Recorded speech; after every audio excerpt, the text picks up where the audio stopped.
Hello. Can anyone hear me? Hi, Jaja.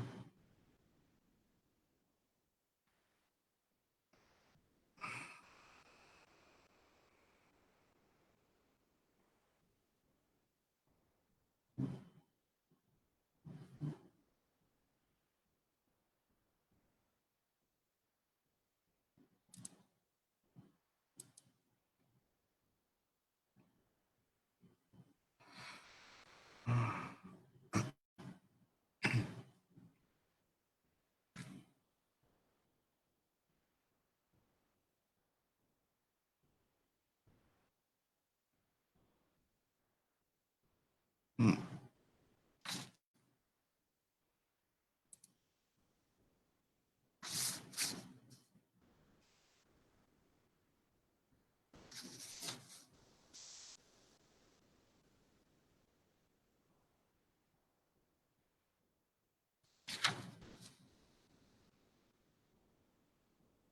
Semua sudah Christmas nih. Tidak apa. Masih buat ini chill saja, Pak. We're doing this in a very chill way. Everyone's just having fun. Hello, Shafiq. Hello, Adam. Thank you for joining. So we're gonna have a very, how to say, relaxed session. No stress. We're just gonna do it like that.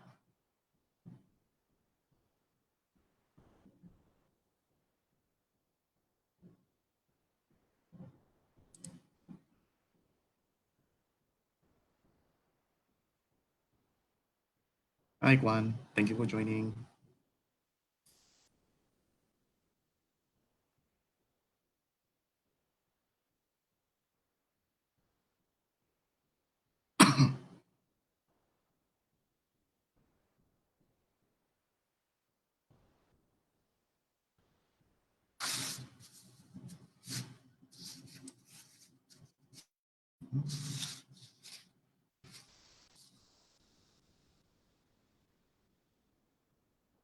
Hi, Raihan.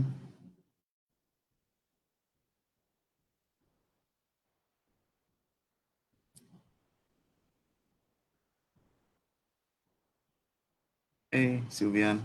Thank you for this morning for helping me with the video.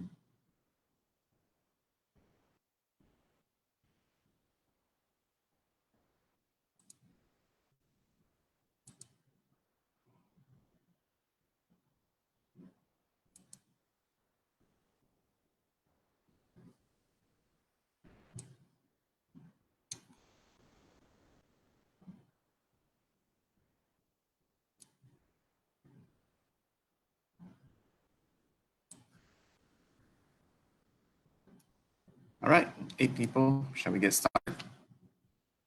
Gonna be um, a very enjoyable journey. Thank you for your time to be here to listen to my lunch learning session. For those who are on leave, if you're here, thank you for your time as well. Okay, let's go. Let's start. So, all right. So first off, what is an actuator? Okay, so an actuator is a part of a device or machine that helps it to achieve physical movement by converting energy, often electrical, air, or hydraulic, into mechanical force. So simply put, right, basically it's just a component in any machine that helps enable movement. Okay, so this process, right, can be compared to the human body. For example, the functioning of a human body, muscles. This here, this is my actuator. Okay, so like muscles in the body, right? It helps enable energy to be converted to some form of motion, like in your legs, your arms. So this is what how we get inspired into having actuators. Okay.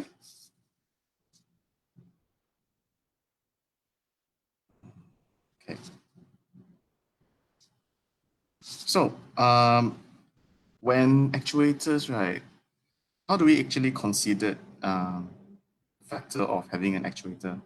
So from here, you can see that large valves and valves required to be operated against high fluid pressure. I have an example here, for example. See, this one has a hand wheel. So this little buddy here doesn't need that much force to open it. So this one, you don't really need to use an actuator. And then when the time required to open, close, throttle, or regulate the valve manually is longer than that required by system design criteria. Okay. So when you have an actuator, right, you can actually fix time to, okay, you fix the time to open and close it, you know, at the most desired time. If for me, right, with this kind of muscles and everything like that, you know, I open this, it might take half an hour to open it, especially when during lunchtime I did not eat enough. Yeah. So we need an actuator for that. Third one, when the valve is required to be operated from a remote location. So an actuator, the convenience is that you can control it from a very far distance away, or we call it as a control system, where it's normally located in their control center to control the actuator from afar. And last and not least, when the valve must attain a position, open or close in the event of accident or in a mode of system operation. Okay. By saying the fourth, by saying must attain a position in the event of accident, right? So all of us know that actuator normally utilizes external source of power, such as electricity, pneumatic, hydraulic, mechanical spring, or a combination of one or more of these energies. So what happens if, let's say, the failure mode, how to say, suddenly failure happens from the external source of energy, okay? So a valve may not be in the required position for accomplishing the design function, okay? So one must be aware of the failure modes prior of selecting the valve actuator. So what are the failure modes that we have to look into? So these are the three most common failure modes. Failure in place, which the valve remains in its last position following upon an external power failure. So normally it will apply for those which are acting, okay, without spring. Fail close. So the valve is provided with an external source of energy to place it in a closed position, regardless of the valve position before the power failure. And then last, fail open. So the valve is provided with external source of energy to place it in the open position, regardless of valve position before power failure. Okay, so this tree, I have an example. Okay, so these are the example. Tree basically look the same, but it's not the same. Exterior, it looks the same, but interior wise, the arrangement of it will not be the same. For example, fail open. So as you can see here, fail open, the spring is basically located at the cylinder end side. Okay. So when it, and then the fail close, the spring is located at the piston rod side, while the double acting does not have a spring. All right.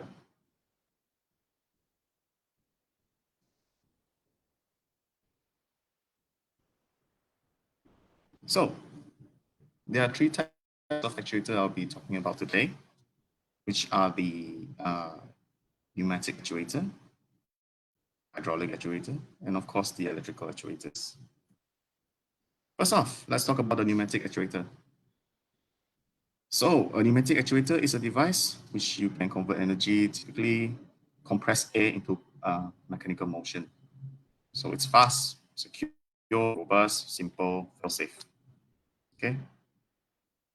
So what I mean by secure is basically pneumatic actuators will be the choice when you're going to use it, especially in areas of extreme temperature, because uh, you will be using air rather than all this chemical or electricity. Okay. So even in pneumatic actuator itself, there will be 4 different types: cylinder, diaphragm, bracket pinion, and Scotch yoke. Okay. Let's start off with the single acting cylinder actuator, all right? As you can see from this is the cross section of the cylinder, of the actuator, sorry. So air flows into the cylinder via a port. So normally there's a port here, okay, for this kind of setup. So what happens is the air will enter from the port here, and then there's a pressure. It will actually compress the spring, okay. Once it's the spring being pressed, then the valve will open, which is here.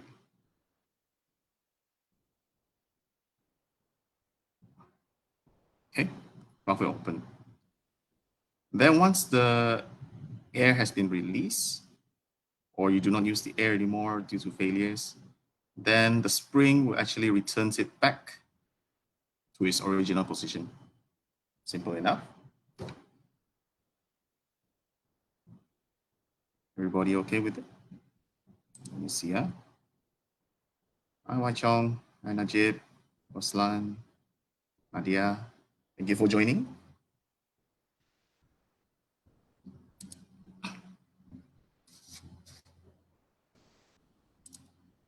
The compressor used for yes, of course. The compressed air, any air that goes in here, you require the um, air filter regulator. That is a must for actuators. Because if let's say, right, contaminated air goes in here, then there will be a huge downtime when you have to start cleaning it. So yes, an air filter is really required.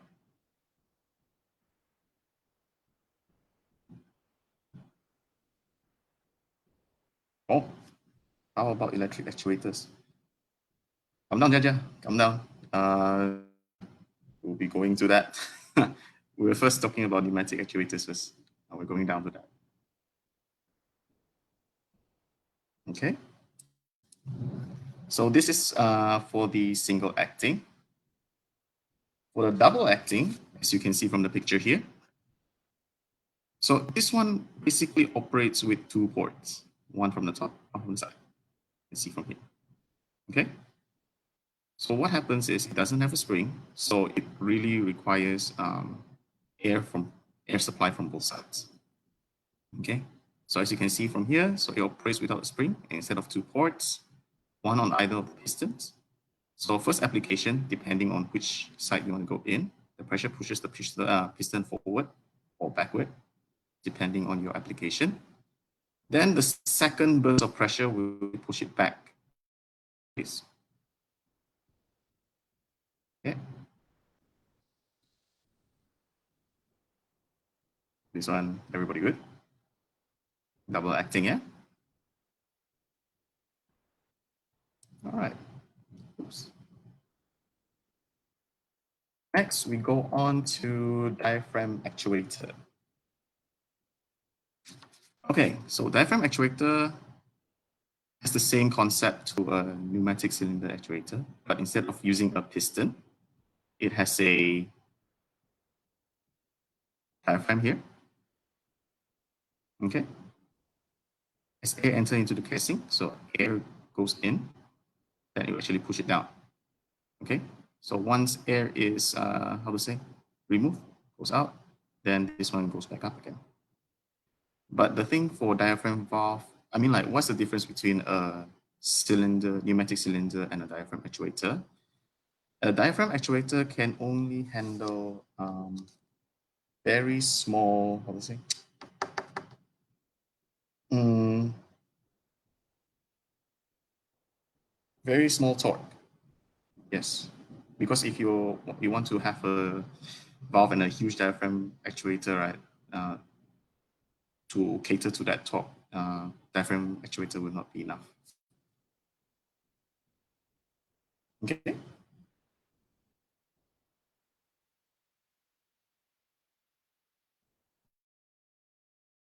Any questions?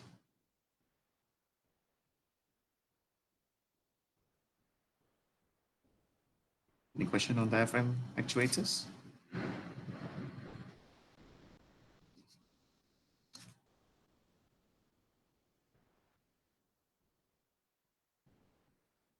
No? All right, then we'll move on. All right, rack and pinion. So as you can see, these are the picture of rack and pinion. So this is a single acting rack and pinion, which basically only supply one side of the piston, which is inside here. While the other side, the outside, second one, is spring. Okay. So if the air is released from the port, then the spring will actually move it back to its original position.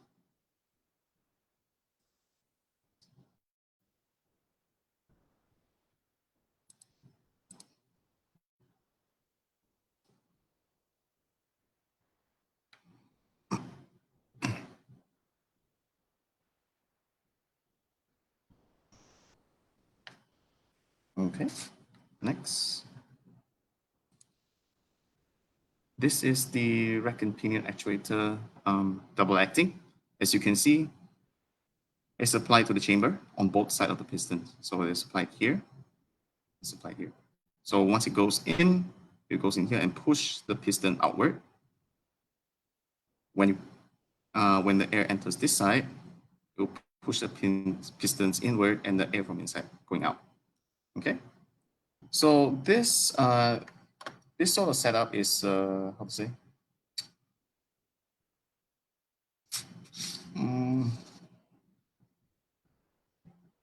it has good constant output force through a full rotation range. Okay, but the thing is, you need compressed air in order for the movement on both directions. If let's say there's no air going into the rack and pinion actuator, right, it will actually, how to say, just fail at place. That is the failure mode for this double acting.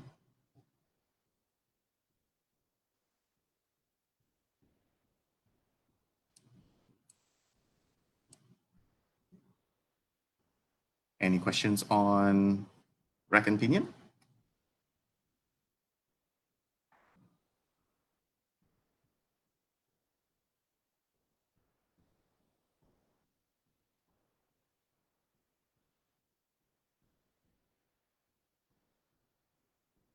No? All right. Okay, and then we have this guy, the Scotch yoke actuator. So a Scotch yoke actuator consists of three components, which is the housing containing the yoke mechanism, which is the middle part here. Okay. Then we have a pressure cylinder containing the piston, which is here. And then, of course, you have the spring enclosure. So when air pressure is applied to the cylinder chamber, the piston will move, as you can see from here. And the spring is compressed. So air goes in here, it compresses the spring. Okay. So when air is removed, the compressed spring will become relaxed. The spring will relax, and the piston will move back to its original position.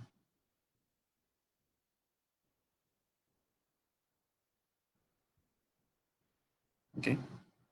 So basically, a Scotch yoke is a mechanism that converts a linear motion of a bar sliding back and forth into a rotational motion. Okay. The sliding bar is directly coupled to a piston and to a yoke with a slot that engages a sliding block. Okay, so this is the sliding block right here, and the block is in there. Okay.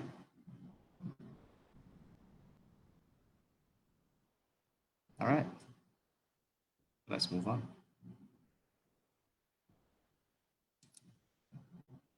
All right. Next, we are finally talking about hydraulic actuators. So in a hydraulic actuator, right, we utilizes the pressurized liquid, usually oil, but sometimes water, or the processed liquid is used to provide the motive force or for actuating the valve. So this thing is an hydraulic actuator, right? It's quite fast, robust, strong, and there's fail safe there. The only reason why we never use a hydraulic actuator is because that hydraulic actuator may leak and cause the loss in efficiency. Okay, that's one. And then there's a lot of additional components in order to support the hydraulic actuator. For example, you need a fluid reservoir, pump, sometimes more, you need motors, etc. And especially you require a very high maintenance on it.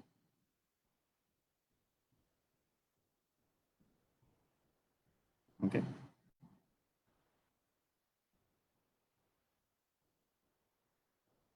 so next up, ah, electrical. So electrical uses electricity for actuation and provide the actuating energy to place the valve in a desired position. So electrical actuator is precise and of course fail-safe, but it depends on by capacitor or by uninterruptible power supply.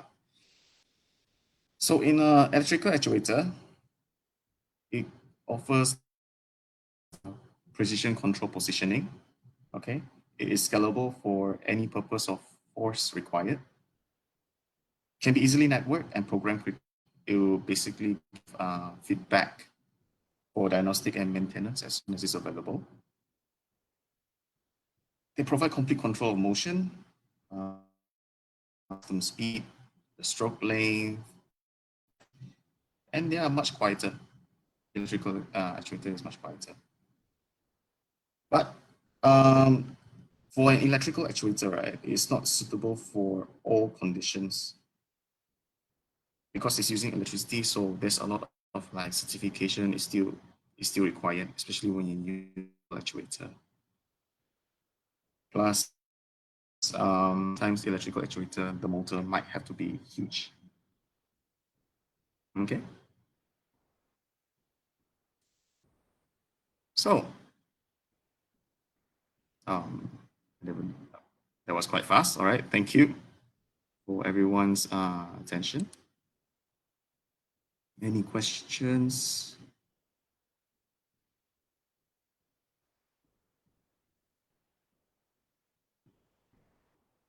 Mm,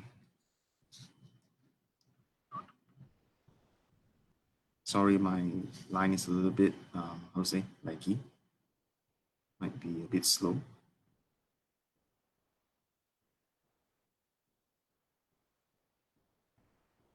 Oh.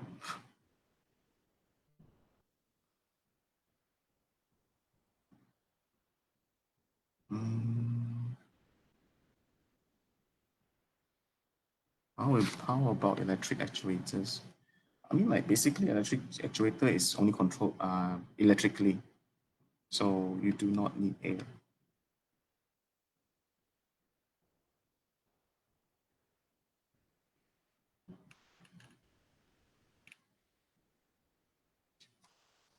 Okay, I guess there's no question. Thank you everyone for joining me here today. Thank you, Jaja, for here. Uh, anyway, for those who are having leave, have a Merry Christmas Eve. For those who is still in office, like me, uh, well, let's have a good day, shall we? Thank you, everyone, for your time.